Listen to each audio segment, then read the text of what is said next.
Hey folks, welcome to my YouTube channel. Roland Martin here.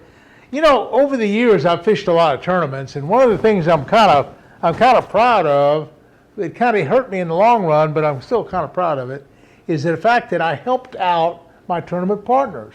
Now quite often we'd have, particularly in the top 100 series, we'd have an amateur partner, and we'd have, you know, the pro would be up front, and then we'd have the amateur in the back, and he was in a different division. So we weren't really competing against him, except that whatever he caught, I didn't catch. And if he caught a great big fish that I could have caught, that would have hurt me, but we're in two different categories.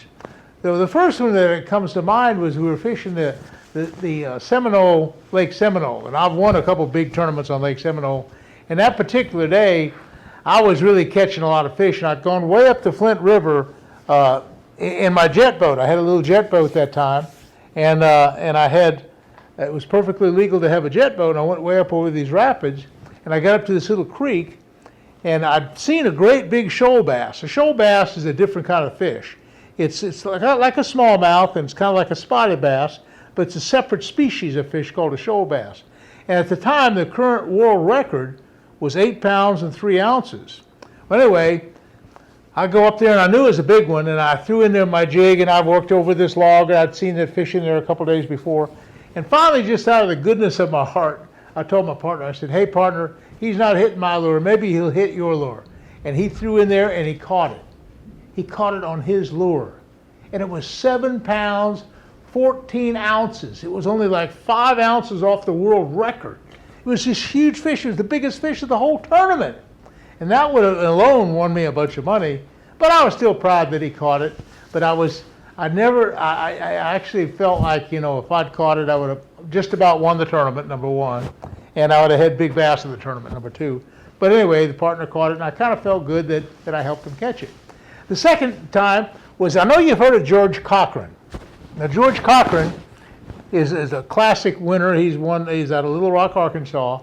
He's one of the top pros, and he's won the Bassmaster Classic. And anyway, I was fishing with his son, David. We were on Pickwick Lake, the upper end of it, and I was in a little ditch, and I was just taking a little gitsit, a little small gitsit, and I was watching my depth finder, and I had some markers out there. And I told David, I said, David, I'm going to be throwing up to these markers. And he was respectful of my position, so I was throwing up into the marker. Bam, I caught a 6-pounder, and I caught a 5-pounder, and I caught a 4-pounder. I caught all these beautiful bass, and I had like 20 pounds of bass. And I said, boy, I've really done good.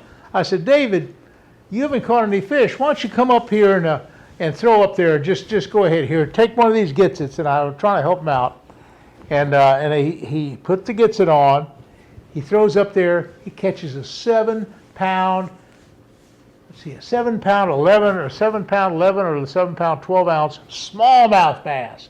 This is the biggest smallmouth bass I've ever seen. It's a gigantic, big, huge monster smallmouth. And so he caught it, and he did real good in the tournament. In fact, in his division, again, you know, we're talking about the pros being in one division and the amateur in the second division, the co-angler in the second division. So he didn't hurt me. I still had a good score. It's just that if I'd caught that 7-pound, 12-ounce bass, I think it would have knocked me up almost to the lead. So anyway, that was that particular tournament. Another time, I was on the same body of water. It was another smallmouth tournament, and I was on the upper end of Pickwick Lake, where it comes out from the Wilson Dam. And what that deal was I had a special spinnerbait. I'd taken a Roland Martin big bass spinnerbait, and I put a big white blade on it. I only had a couple of these white blades. I had like 2 or 3 of them in my box. And I built this spinnerbait. I just kind of changed the blades around, changed the skirt around. And what I was doing on a special kind of line, special kind of reel, I'd throw at these boulders. I'd see where the boils were in the water as the water came down, and I'd throw up until it hit the bigger boulder, and I'd bounce off that boulder. And I didn't get hung up too bad. If I did get hung up, I'd go get it.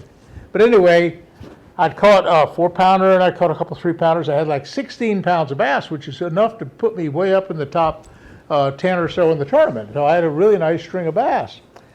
So anyway, my partner at 1 o'clock, he says, Roland, he says, oh, I've driven all the way from Cincinnati, Ohio, and I don't have any money to get back home, and I'm not doing any good in the tournament.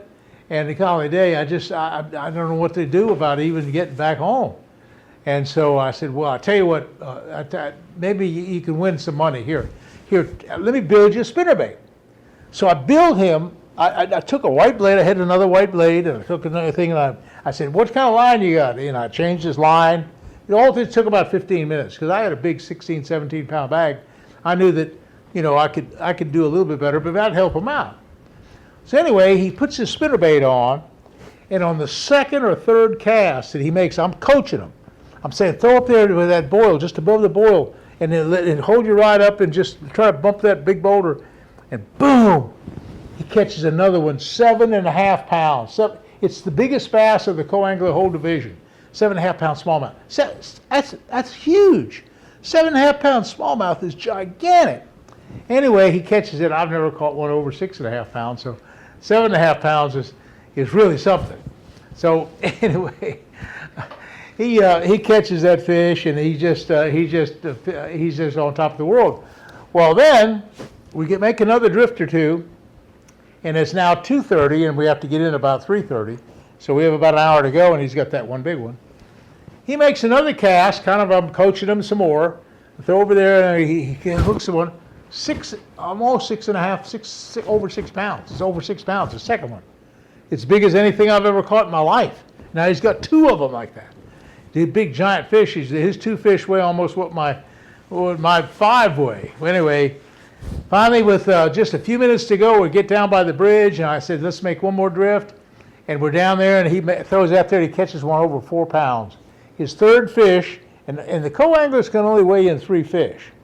But those 3 fish weighed 18 pounds, a 6-pound average, which is just unheard of, particularly for smallmouth. That's just really, really sensational. But it won him not only, he won the whole co-angler division, so he had enough money to get home. So I felt good about it. And I placed high in the money, so I was thinking I was 9th or 10th in the tournament. So I was doing pretty good. If I'd caught his fish, I'd have been a little higher. I don't know that I'd have won it. Probably not, but I'd have been 2nd or 3rd or so. But I'd have been a little higher. But anyway, those kind of things were something. When that happens, and I help with partners out like that, I always feel just so elated. It's always just a wonderful thing to help people out, because time and time again, these co-anglers and my partners in general just aren't catching fish. And they'll complain, and they'll talk about finances, and they'll do everything else, and finally I'll get to feeling sorry for them, and I'll help them out, and I feel good about it. That's the way it should be.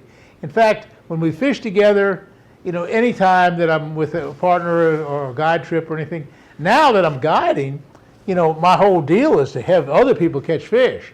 Like I'll do a shiner deal, for example, and maybe the guy will catch, if I have a single guy with me, he might catch 45 bass.